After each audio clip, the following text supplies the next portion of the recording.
Welcome to the Maryland Legislative Agenda for Women's 2026 Legislative Briefing. My name is Michael Cohen, and I am MLAW's president. MLAW was created 32 years ago to harness the collective power of women to advocate for legislation that improves the lives of women and their families in Maryland. We are living in perilous times. Today, we face extraordinary challenges and changes at the federal level. Actions at the state level are more important than ever to protect our citizens and ensure the safety and security of women and families. You can make a difference by taking action and contacting your legislators about the bills on this year's agenda. MLAW is a statewide, nonpartisan coalition of individuals and organizations that produces and distributes an annual legislative agenda document to all legislators and advocates throughout the state. We have supported legislation to address domestic violence, sexual assault, economic justice, human rights, healthcare, family law, and criminal justice. These continue to be critical areas of concern. For the past 32 years, we have made our collective voice heard on the successful passage of 124 pieces of legislation. MLAW is also an ally in the fight against systemic racism, racial injustice, and discrimination.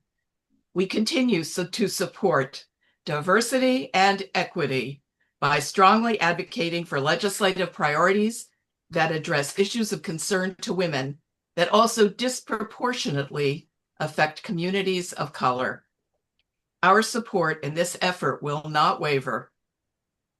MLAW's democratic process for creating the annual legislative agenda begins when bills are presented at an annual fall conference by lead advocacy groups and legislators. Paid MLAW members then vote to select the priority bills that are included in the agenda. We ask individuals and organizations to sign on to the agenda to affirm their support and demonstrate our collective power. For the 2026 agenda, following the in-person Fall Legislative Conference in November 2025, we sent a ballot with the bill proposals that were presented at the conference to the paid MLAW members, who then ranked their choices. The voting results were reviewed and the agenda was finalized by the Board of Directors in January. 10 issues were selected for this year's agenda. During the legislative session, we introduce and disseminate the agenda document. We collaborate with lead groups and legislators. We write letters of support, provide testimony, and provide information, updates, and legislative alerts via email, our website, and Facebook page. After the session, we communicate legislative outcomes with a final report and a legislative wrap-up. We invite you to get involved, to join and become a voting member of MLAW, to learn about the important legislation in the MLAW legislative agenda, and to make your voices heard by contacting your legislators about legislation that will make a critical difference to women and families in Maryland. MLAW would not exist without our wonderful board of directors, a diverse group of women from all over Maryland who dedicate their time and talents to MLAW. I want to thank our wonderful sponsors, seen on screen before and after this event. I also want to thank everyone that signed on in support of the agenda. This is a powerful demonstration of our widespread representation and collective power. Just a reminder that you can download the agenda for this event as well as the entire agenda document. A link for the documents was sent to you in advance with the briefing link, but we also put the link in the chat. The agenda is also on the MLAW website. Now I want to recognize legislators who are attending the briefing. Please put your names and titles in the chat. Legislators, also please use the raise hand function in Zoom to announce that you're here so that we can easily identify and unmute you. Our Vice President, Angela McDaniel, will ask each of you to put yourselves on screen and identify yourselves with your titles, delegate or senator, county, and district. We'll unmute you when your name is called. We'll also recognize additional legislators at the end of the briefing.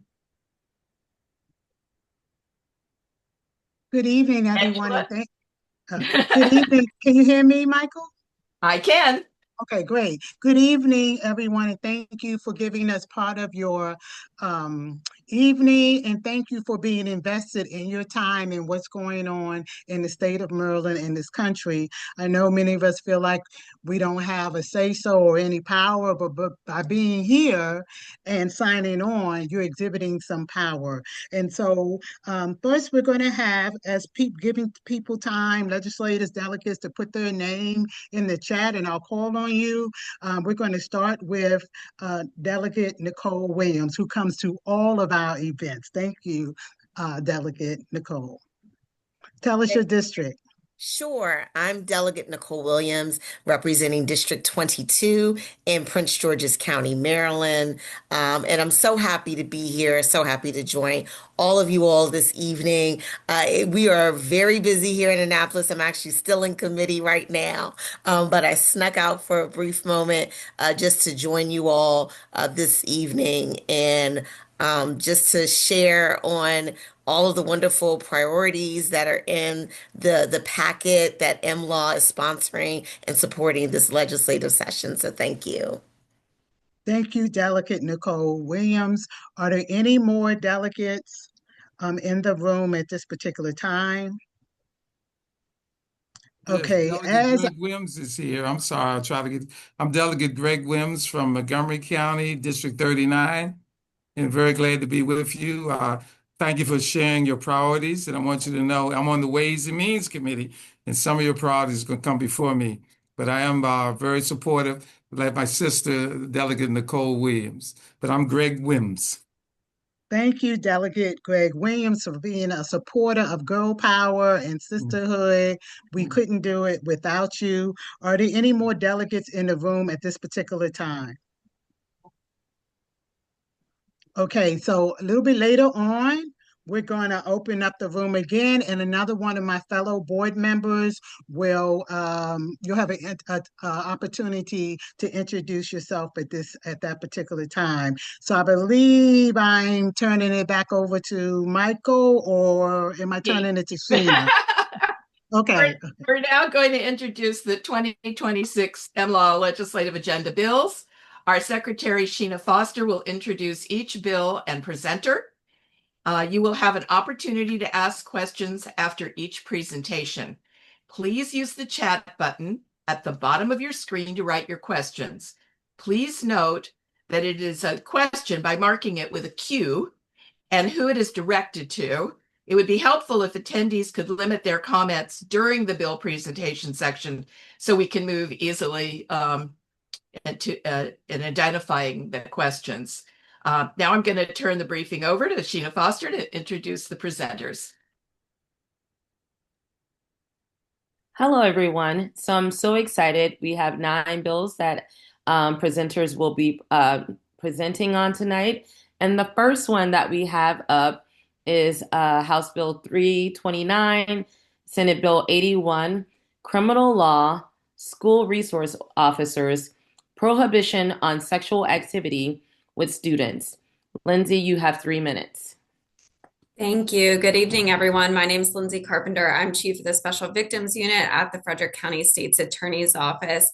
So what this bill does is it closes a loophole in the current statutory scheme in terms of criminal conduct, and it makes it a crime for a school resource officer to engage in sexual conduct with a student who attends their school, regardless of the age of the student. Currently, under Criminal Law 3314, it is a crime for a police officer to engage in sexual conduct with a victim or a witness in a case they're investigating, or a person who's in their custody. Similarly, it's a crime for a teacher or a principal or another school staff member to engage in sexual conduct with a student. However, we found, unfortunately, due to a case example in Frederick County, that there was not a current prohibition on a school resource officer engaging in sexual conduct with a student. And so what this bill does is closes that gap. Senator Folden is the sponsor in the Senate. They already had their hearing last week. There was no opposition to the bill, so we're hopeful for that. And the House hearing, Delegate Simpson, as well as Delegates Fair, Kerr, and Shetty are the sponsors of that bill. That House hearing is February 24th at 1 p.m. So I'm happy to answer any questions if anybody has any.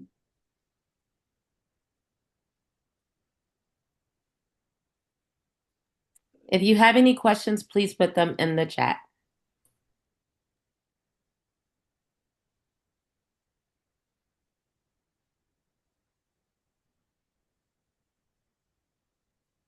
Okay, it looks like someone's starting a question.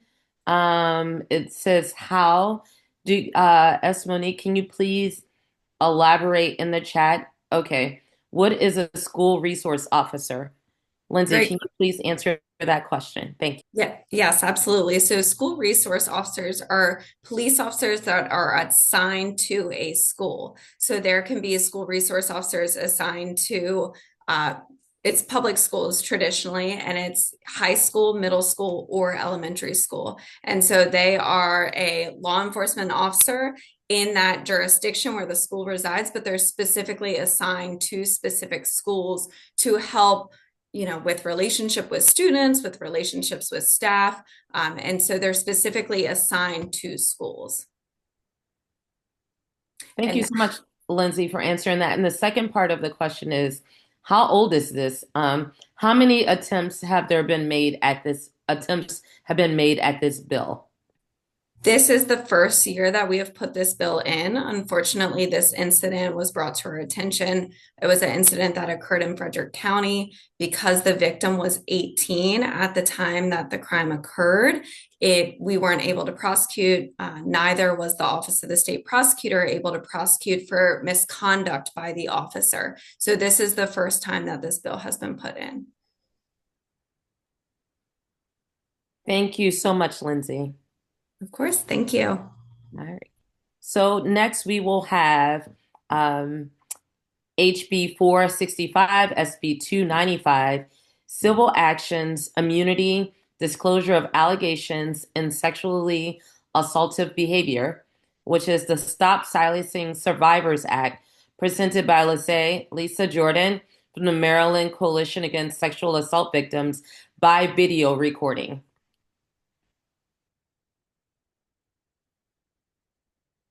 I'm Lisa Jordan. I'm with the Maryland Coalition Against Sexual Assault. Thank you so much for everything you do at MLAW. You are amazing grassroots advocates. I'm here to tell you about one of the bills on MLAW's agenda. It's called Stop Silencing Survivors. All across the country, we are finding that when someone comes forward and they are courageous and they decide, I am going to report sexual assault, that perpetrators are suing them. They're using our court system as a tool to silence survivors. Now, we don't want to close the courts by any means. People need to have access to defamation suits or to whatever lawsuits may be valid. But we also want to make sure that survivors are not intimidated by the court system into remaining silent. So we've got a wonderful bill. It is sponsored by Sarah Love in the Senate and Liz Embry in the House. It's Senate Bill 295 and House Bill 465. And if you're seeing this recording, I am probably at the witness table testifying in favor of Stop Silencing Survivors right this minute. What this bill does is it says, instead of requiring that the survivor prove that the sexual assault happened as an affirmative defense to one of these lawsuits, that instead we have the perpetrator, the plaintiff, prove that the statement was false or that the statement was made with malice. This is civil litigation. It's not a criminal case, and somebody has to have the burden of proof. What this does is it puts that burden of proof on the person who is bringing the lawsuit, on the perpetrator who is trying to silence the survivor. And so this is super important. Remember that most adults who are sexually assaulted are under age 24. They're often not lawyers. They often don't have access to lawyers. They've been sexually assaulted. They may not want to use the criminal system. They may want to instead tell their school, tell their employer, tell their friends about what happened. We need to support these survivors and not remove the threat of a lawsuit, but just reallocate the burden so it's more fair and so it's more reasonable. So please, since we've got that hearing today in the Senate, call the members of the Judicial Proceedings Committee and ask them to support Senate Bill 295. House Bill 465 will be heard later in the session. Now, I have a second bill also on the MLAW agenda. I'm very pleased to tell you about Senate Bill 294 and House Bill 450. This is also sponsored by the amazing Senator Sarah Love in the Senate, and it's sponsored by Vice Chair Michelle Guyton in the House. And this is a privacy bill. Right now, unfortunately, the names and identifying information of adult sexual assault survivors can be accessed easily in the court system. And so we want to stop that. We want to make sure that the people who need access, the victim, the prosecutor, the defendant, that they all have access to people's names and identifying information, but that it's not something that you can just kind of search the internet and find. We already do this for minors. So this just replicates the process for adults. And it says, if you tell the court that this is a sexual assault case, the court is going to redact those names and keep the names of the victims private. Again, that is Senate Bill 294 and House Bill 450. For any of the bills on the MLAW agenda, I always ask that people do three things. You get to pick the three things that you want to do during the 90-day legislative session, but please make some texts, do some emails, come to Annapolis, visit people, make some phone calls. It really makes a difference when you tell your legislator that you support bills that matter to women, that matter to survivors of sexual violence, and that are on the MLAW agenda. Thank you so much for everything that you do. I'm Lisa Jordan. I'm with the Maryland Coalition Against Sexual Assault. Well, unfortunately, we don't have Lisa with us so that you can ask any questions. So we're going to move on to our next bill. As you are aware, Lisa presented two bills. The second bill that she presented was the Criminal Procedure Protection of Identity of Victim in Sexual Assault or Stalking. Our next bill that we will have presented is House Bill 83, Senate Bill 20, Family and Law Enforcement Protection Act by Karen Herron from Marylanders to Prevent Gun Violence. Karen? Thank you. Good evening, everyone, and thank you for the opportunity to speak tonight. I'm Karen Herron. I'm the Executive Director of Marylanders to Prevent Gun Violence, and I'm here to talk about one of our top legislative priorities this session, the Family and Law Enforcement Protection Act. That's SB 20, HB 83. This is sponsored by Senator Hedelman and Delegate Bartlett. This bill is about something very simple, keeping women alive during the most dangerous moments of their lives. We know that domestic violence is one of the strongest predictors of lethal gun violence. We also know that women, particularly Black women, are disproportionately harmed. Black women in Maryland experience domestic violence at higher rates, and when a gun is present, the risk of being killed increases fivefold. Maryland law already recognizes that people who are subject to domestic violence protective orders should not have access to firearms. But right now, there's a dangerous gap at the temporary protective order stage. The exact moment when emotions are raw, separation is happening, and risk is at its highest. Courts are not required to ensure that firearms are actually removed during that window. The Family and Law Enforcement Protection Act closes that gap. It ensures that when temporary orders are issued, firearms are promptly and verifiably removed with clear instructions for the respondent and a clear process for law enforcement. The goal here is not punishment, it is prevention. It's about creating that cooling off period that saves lives. So where we are right now, both House and Senate hearings have already been held. The bill is now moving through the committee process. At its heart, this bill recognizes a hard truth that paper protections don't save lives, real enforcement does. And when we strengthen the enforcement in domestic violence cases, we are directly protecting women and children who are too often left carrying the highest risk with the least margin for error. So thank you for your support for SB 20 HB 83. We are deeply grateful for your continued leadership at MLAW and for advancing policies that make Maryland safer for women and families. Thank you. Thank you so much, Karen. Does anyone have any questions for her? If so, please put them in the chat.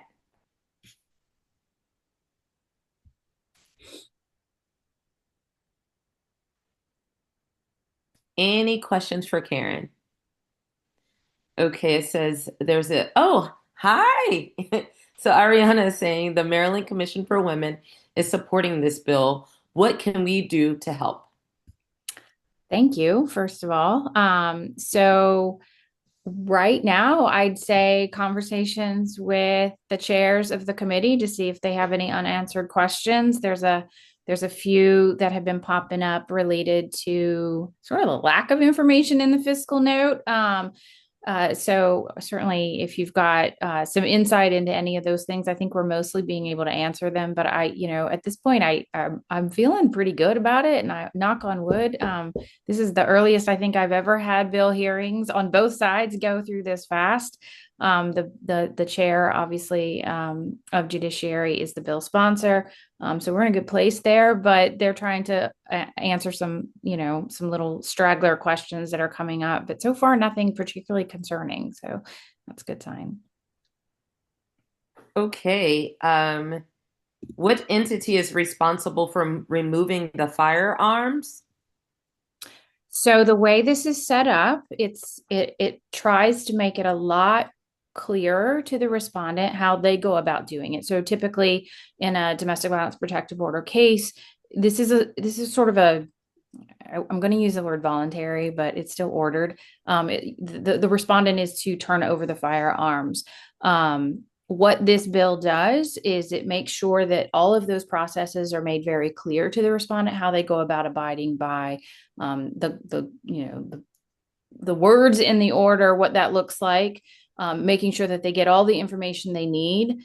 And it also builds out the factual record so that if and when a respondent does not do so, then law enforcement has the information they need, i.e. probable cause, to then go take it to the next step and get a search warrant.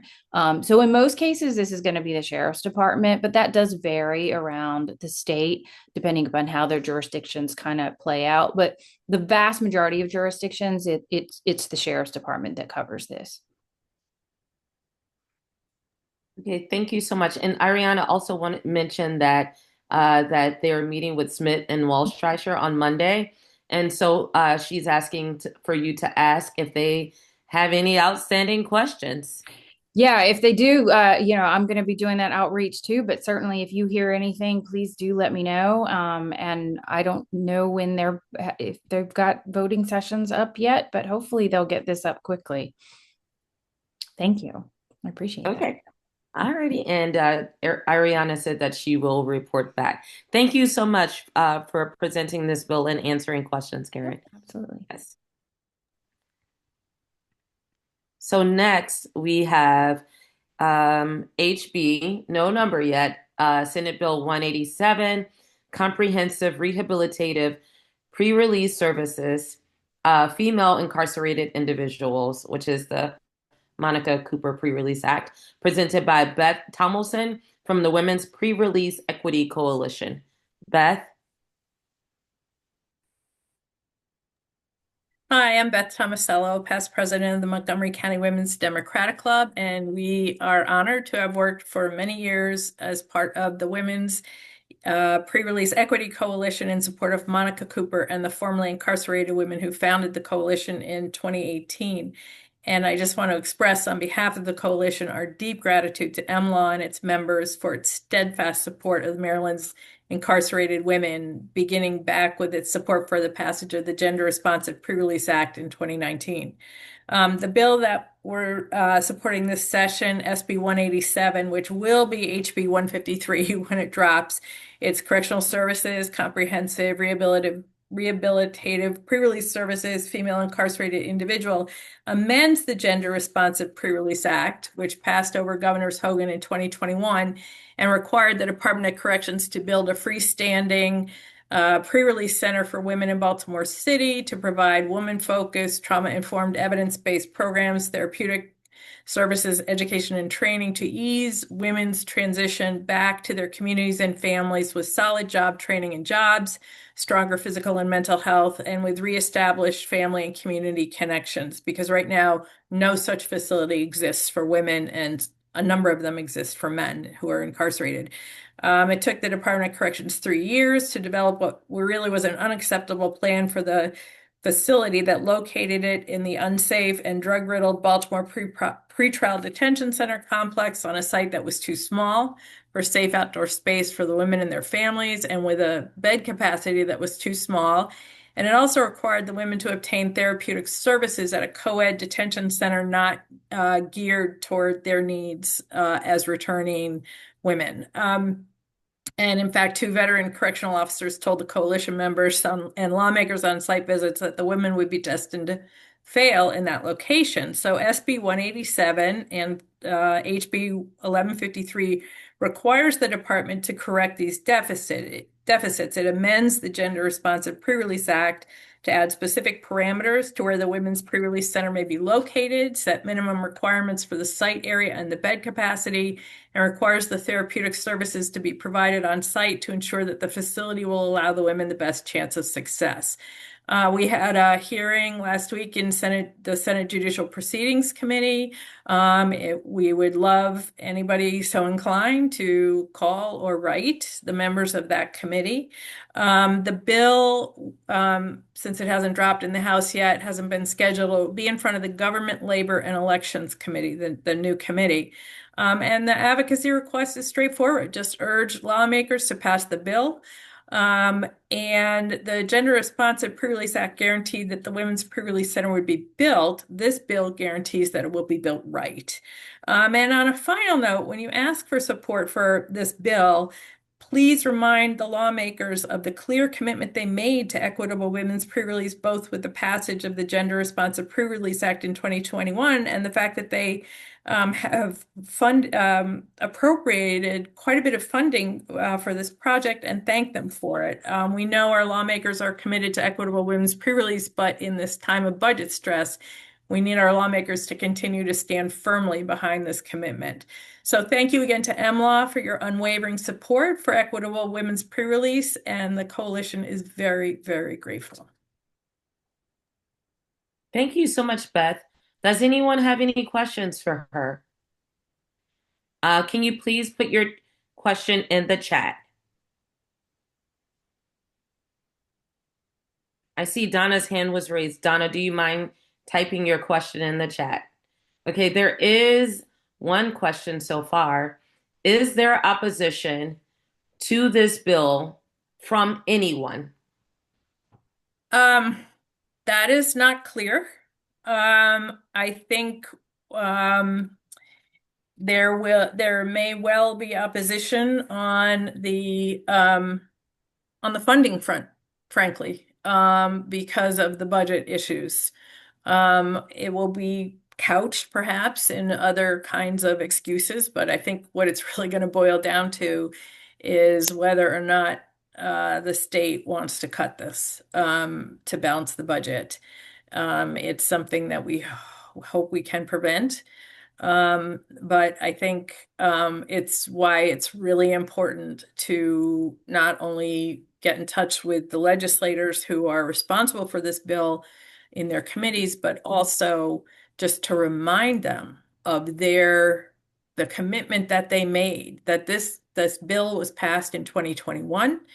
It has been funded through the completion of the design work, so no additional money will be needed for 2 or 3 fiscal years, and that we want to see this finally happen for these women. It's been 5 years since the bill passed, and not one shovel has gone in the ground. Thank you so much, Beth. And there's another question. Has a new site been selected yet? Not yet. I think the Department of General Services, which is responsible for actually doing the site selection, is waiting to see what happens in the legislature. But I think, in fairness to DGS, I think their attitude is, you tell us we need a new site and we will go find one. So that's why this legislation is really important, because it really, the request has to come from the Department of Corrections to the Department of General Services. So we need to make sure that this legislation passes and that request comes over immediately. And this is an emergency bill, so it would take effect very early. It wouldn't wait until October. Okay. Well, thank you so much for your presentation, Beth. If there are no other questions, I will move on to the next. Okay, so next we have House bills and Senate bills that don't have a number yet, but it's the coerced debt bill, and presented by Marceline White, Economic Action Maryland Fund. Marceline? This is Lori Ruth. I actually think I'm supposed to be presenting this bill because it has a conflict. Oh, okay, Lori. That's great, because I did move you down. I know I that know. you I'm in the car, so I apologize, but I'm happy to present this one and my other one now if you like. Okay, well, yeah, let me just go ahead and introduce your bill, Lori, and you can introduce them both.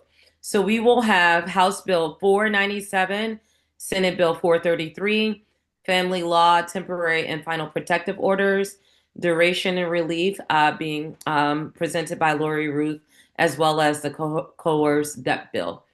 Go ahead, Lori. Thank you. Okay. Hi, thank you, and sorry for being off camera, people, but I'm in the middle of a traffic jam. My name is Lori Ruth. I'm a public policy director at the Maryland Network Against Domestic Violence. I'll start with the coerced debt bill. We are hoping for a bill number tomorrow, perhaps. We've gone through a few revisions, and so they're just having trouble getting stuff done. Marceline White, who could not be here to present, is the executive director at Economic Action Maryland, and the two of us, along with a bunch of other people, have been working on this bill.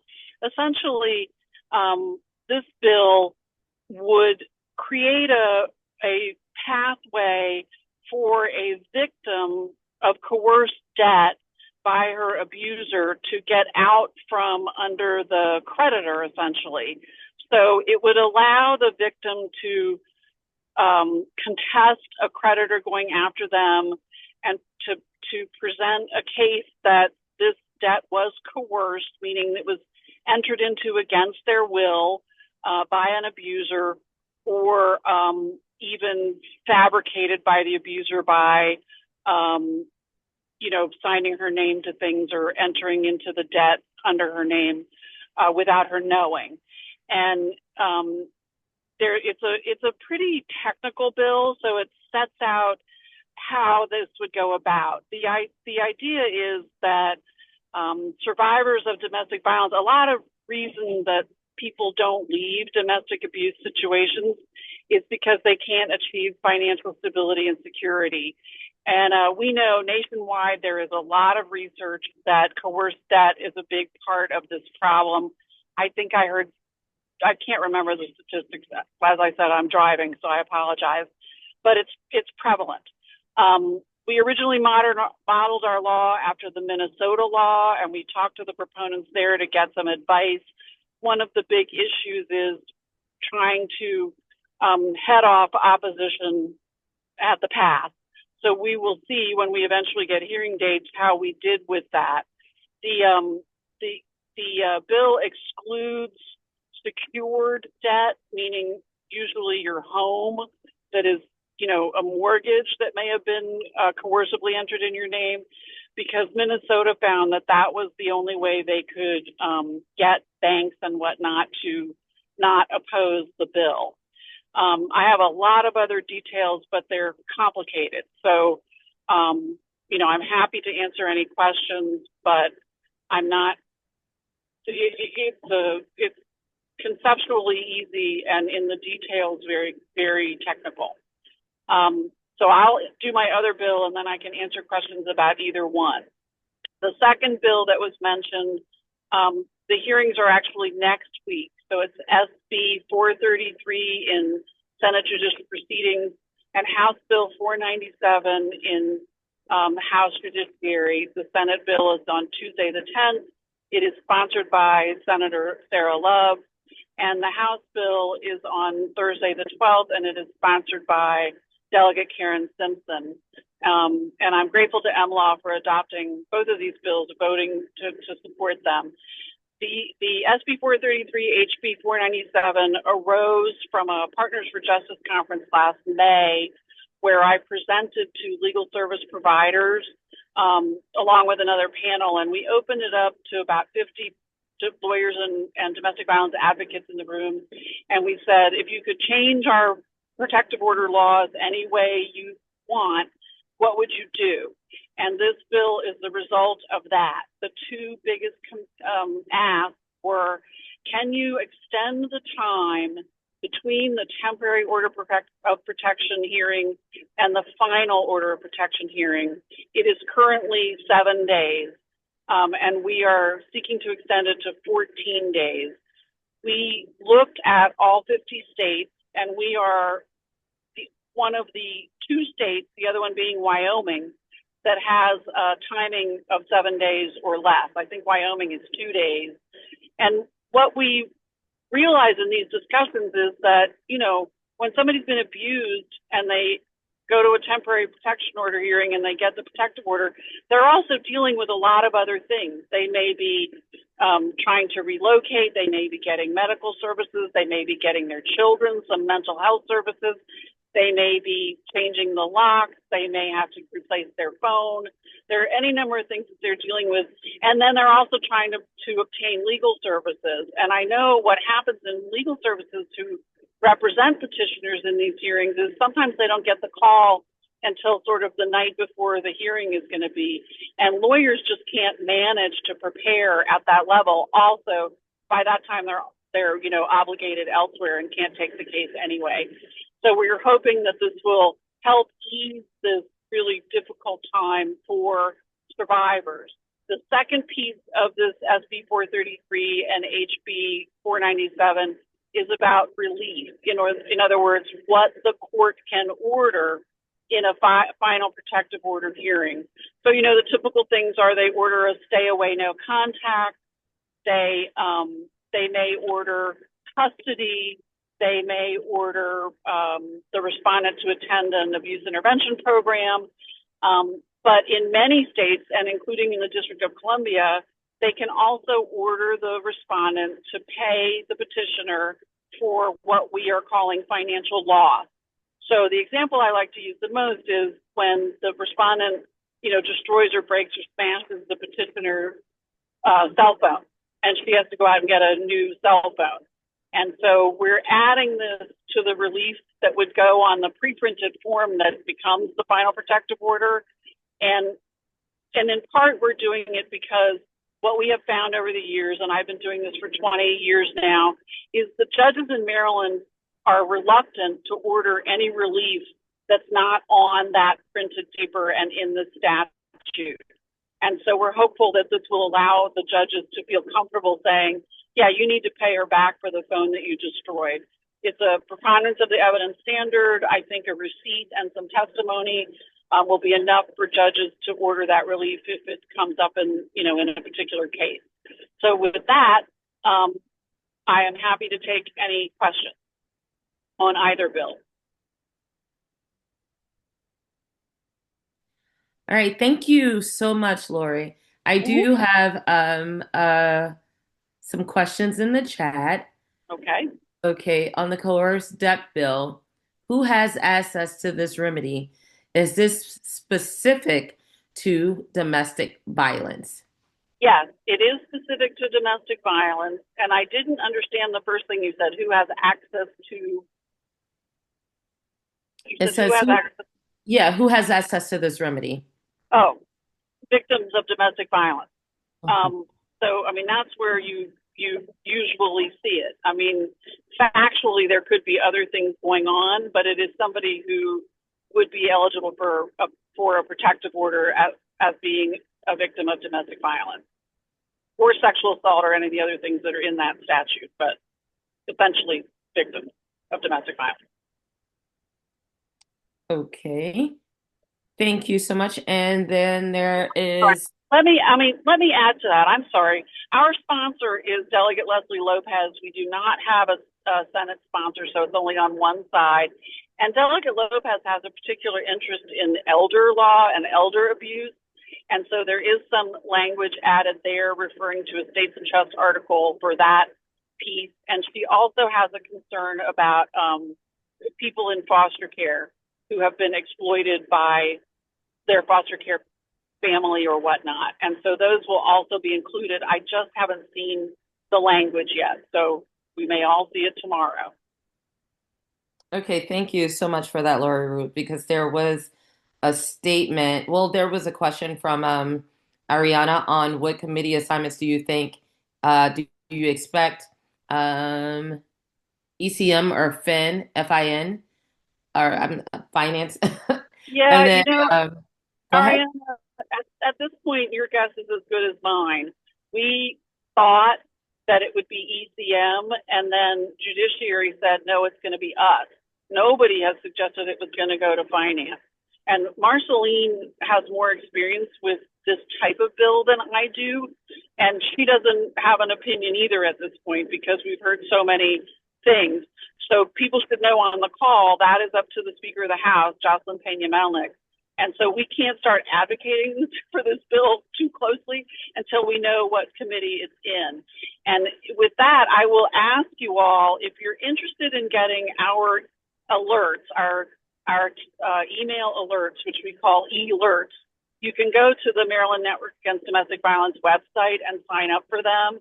And we will give you information like Lisa Jordan was about when and how to communicate with which legislators to say, I support this bill, please vote this bill. For the HB 497 and SB 433, it is Senate judicial proceedings and House Judiciary. So those we know. This one is a little bit of an odd duck, and we're not sure what the new speaker is going to do. So we could take bets, but we'll find out when we find out. Thank you so much, Lori Ruth. And safe travels during your I'm almost home at this point. I'm getting there. Yeah, thank you so much.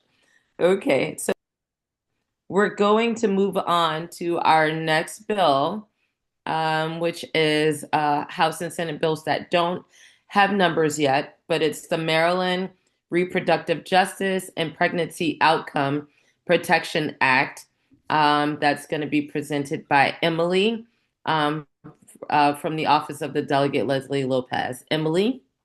Yes, thank you, everybody. We are also the sponsor of the coerced debt bill, so we're very, very pleased to have a couple of bills being brought up by MLAW. The abridged title is now just the Pregnancy Outcome Protection Act. We wanted to shorten it a little bit. And I will say that, as I explained this, there is a companion bill that came out of the original bill that I had presented at MLAW in the beginning. We split it into two bills for kind of strategic reasons. But the Pregnancy Outcome Protection Act basically decriminalizing stillbirths and miscarriages. It's hard to think that in Maryland this is still happening. But the case that I mentioned at the original fall presentation was the case of Moira Agers. And if you don't know about her case, I encourage you to look it up. And how this came to us was Moira's case, but also the passage of the Reproductive Freedom Constitutional Amendment includes language that says that that the access to this right shall not be burdened in any way by the state. And so what we decided in Delegate Lopez's office to do is to review current Maryland law to see what could be considered a burden to exercising your reproductive rights. So in this case, we took the criminal code and we are editing it to say that the loss of a pregnancy is not probable cause for bringing a criminal action against some person who had been pregnant. So there could be other reasons for a criminal charge to happen, but the outcome of the pregnancy itself is not in and of itself enough to bring a cause against a person who has had a miscarriage, a stillbirth, or a self-administered abortion. In this bill, additionally, we protect healthcare providers that support pregnant people in this time, and therefore they do not report to law enforcement facilities or any other investigative agencies. We expanded this part past law enforcement to include the Department of Juvenile Services, Social Services Administration within the Department of Human Services, or local Department of Social Services, or Child Protective Services. So this isn't just criminalization, but it's also other kinds of investigation that the state would undertake based on the outcome of a pregnancy. And so we originally had, as part of this bill, a ban on what is called the lung float test, or the hydrostolic lung float test, and it is a way to determine a live birth. However, it has been internationally panned by medical professionals, and it has a whole lot of false positives. And in the case of Moira Agers, it was used to determine a live birth, and she was charged with second-degree murder. So the second part of this bill is the lung float test ban, which also is pending an HB number, but it was originally part of this bill, and we brought it out because one stands on scientific evidence, and one bill stands on updating the criminal code to be in compliance with the constitutional amendment. And so we decided to split them up because we didn't want one to delay the other. But we are seeing this as kind of an extension of the constitutional amendment and the access to abortion rights for those in Maryland. So I'm happy to answer any questions about it. Thank you so much, Emily. Does anyone have any questions for Emily? I do see that there's resources added to the chat. Any questions for Emily? I'll take none. Okay. Thank you. If there are no questions, thank you so much, Emily. And our final bill for this evening is HB 444, SB 245, Public Safety, Immigration and Enforcement Agreements, Prohibition, by Kat Jackson from CASA. Kat? Good evening, everyone. It's so great to be on here with so many powerful women on one call. My name is Kat Jackson. I'm our policy director at CASA. My apologies for not being on video. My 7-month-old is sick at home, so if you hear her in the background, that's my little girl. But I'm so honored to be on with you guys. I don't know if Delegate Nicole Williams is still on, but before I start, I just want to see that everyone on this call make some noise and celebrate what a powerful bill sponsor she is. She has been our champion on leading this bill that is going to end 287G agreements in Maryland once and for all. So Delegate Williams, thank you so much for your leadership. For those who might have been watching, I think that this is the only bill on our agenda today that has actually passed in the House and in the Senate. And if you watch the debate today in either chamber, it was quite intense, as for those who have been following the immigration conversation. And Delegate Williams did such an incredible job defending the bill on the floor. For those who haven't been following the bill, essentially what the heart of this bill does is it ends a contract called 287G in the state of Maryland. 287G is a program that allows police officers to be deputized as ICE agents. It is a step beyond helping ICE through law enforcement. And what it does is it allows police officers to be ICE. This is one of the many functions that we have in Maryland, but one of the functions in Maryland that really are a direct way that Maryland plays a role in carrying out ICE's deportation agenda. I don't know that I need to explain on this call, because you all are all seeing before your eyes how our communities are under attack.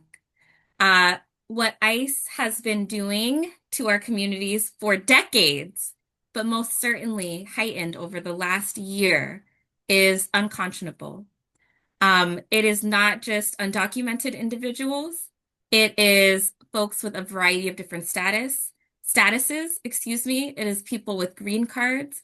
It is naturalized citizens. It is people who were born here in the USA who are being targeted by the federal government right now. And it is extremely important that we do everything we can to say very boldly, Maryland is not going to play a role in what ICE, a rogue agency that is targeting, harassing, brutalizing, and murdering community members, is doing in Maryland. The bill goes without saying why it's one of the priorities here today. And for women across Maryland, the heart of this bill is really simple. We are keeping families together. We are keeping families together, and that's what this bill does. It ensures that folks who are being picked up by police and being funneled into our correctional system, who are charged with crimes, actually get to prove themselves innocent. They get a chance to have due process, and they don't get a consequence that is being exiled from this country. Instead, they get to go through our justice system. What's happening is escalating quickly. There are many 287G agreements in the state of Maryland that have been increasing in the last couple of years. What I want to share is a really amazing development for those who may not have followed the bill closely, is that it's now an emergency bill. Why? Because the crisis that's happening before our eyes is an emergency. Once the bill passes through, now that it's passed in both chambers, once the bill passes back over to the opposite chamber, it will go to the governor's desk and he will have 6 days to sign it, which means very, very soon in the next maybe week, 2 weeks or so, this will become law. So although I'm sharing with you now, I want to thank every single one of you guys who has been a part of this fight, not just this year, but for the decade we've been fighting to get this done.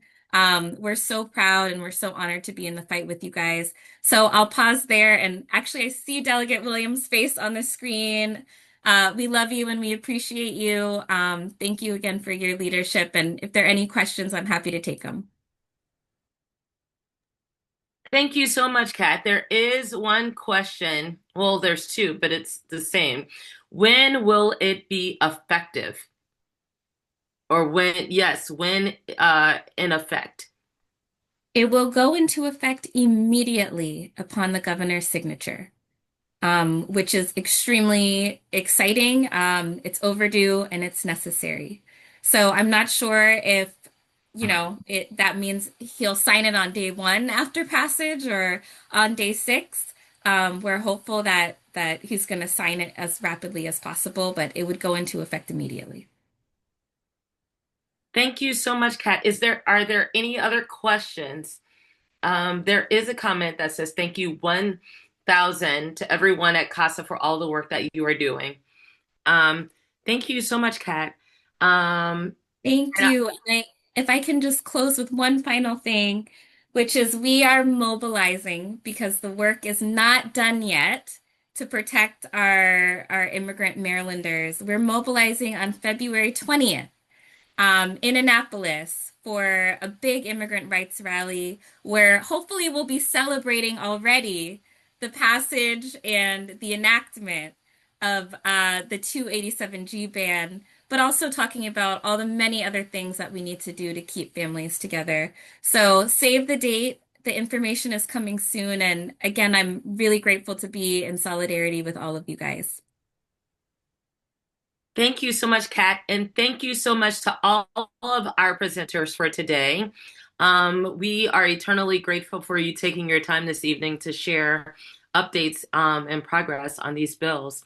So I will pass it on to my colleague, Aubrey Jackson Solar, who's a board member of MLAW, who will introduce any legislators that have come in.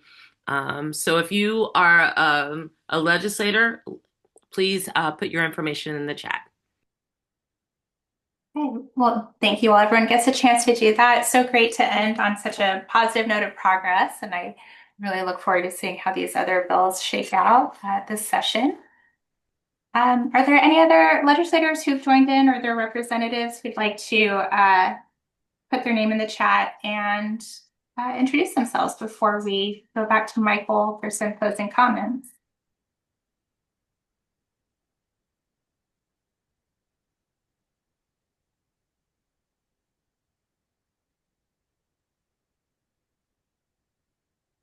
Okay, well, I don't see anyone speaking up, so I guess we'll turn it back to you, Michael.